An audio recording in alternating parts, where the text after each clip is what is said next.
Welcome back.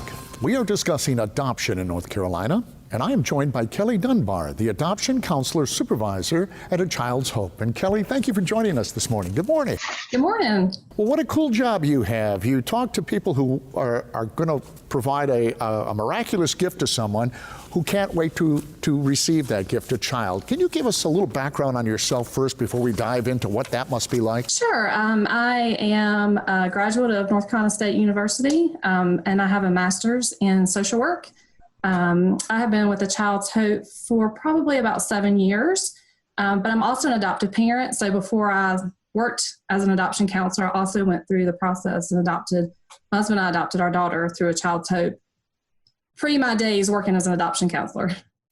Well, let's talk about the mother, the birth mother. Now, Sure. you deal with the birth mother as well, I assume. So what is that like for that birth mother to make a decision to give up her child?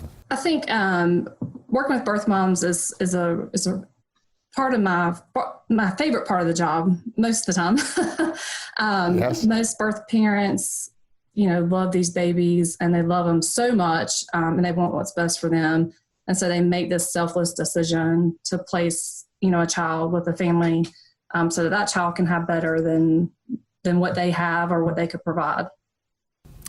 Now, you're an adoptive mom, and we've adopted a child as well, so I know a little bit about the process. And open adoption seems to be the thing most folks are doing now. It makes it easier. Well, I'm assuming it makes it easier. You tell me, what are some of the challenges you have with an open adoption from both sides? First of all, I believe in open adoptions 100%. I think it's what's best for the child long term. There are obviously some obstacles we deal with, the long-term communication. It's hard for not only adoptive parents, but birth parents to think about the next 18 years and what that's going to look like. So it's working with families, birth parents on a plan. What is that going to look like? How much contact are you going to have? Is it going to be pictures? Is it going to be visits? And, the beautiful thing about open adoption is it evolves over time as that child grows, as the birth parents move on with their life. It just kind of evolves. So in my own personal experience, we have an open adoption with my daughter's birth parents, which extends to biological grandparents and cousins and, all those the other people that are a part of her life. So it's just every situation is different. Every open adoption is different and unique, which I think is the cool part about it, is that you can tailor it towards each family, each situation. Well, I know there are some misconceptions. I know there is, especially when it comes to a mother who's willing to give their child. I think people have a stereotype of that.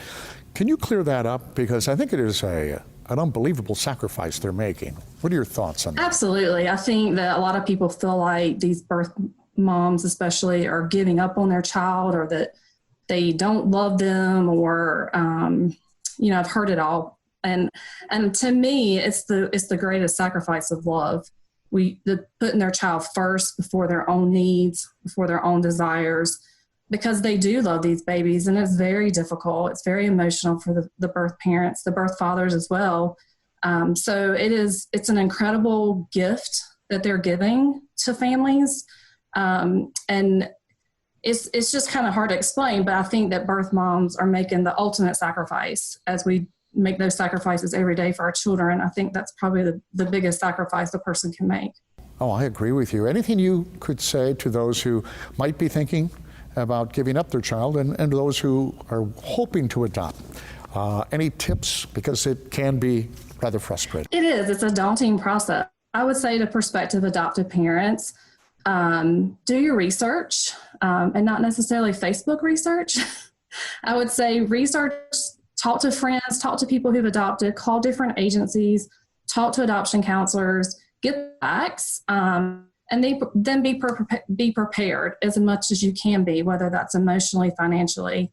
It is an emotional roller coaster, but I feel like at A Child's Hope, we do a great job with kind of walking our parents through that process, kind of holding their hand, making sure they understand, giving them updates, being that support for them.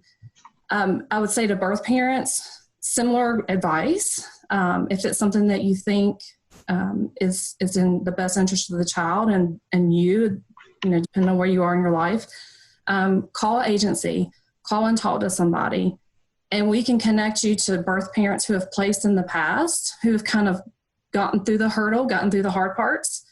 So it's about making those connections, using your resources. And then again, as adoption counselors, providing that support to birth parents that they need throughout the process, whether they call us at 4 weeks pregnant or 36 weeks pregnant, we're going to be there to walk them through the process. Again, hold their hand, give them lots of support, that kind of thing.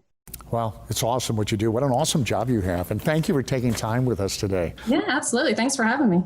Yeah, the payoff is huge, folks, in adoption. It might be frustrating sometimes, but the payoff is big. Thank you, and thank you for watching today.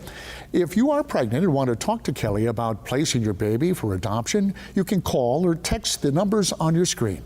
If you are a family that wants to learn more about adopting a child, you can visit achildshope.com. You'll find a wealth of information and contact form to schedule an appointment with Parker Heron. To view and other episodes of Community Matters, well, we got a website you can go to as well. Visit our website at RaleighCW.com and myrdctv.com. And I'm Bill LeMay. Thank you for watching Community Matters, and we'll see you next week.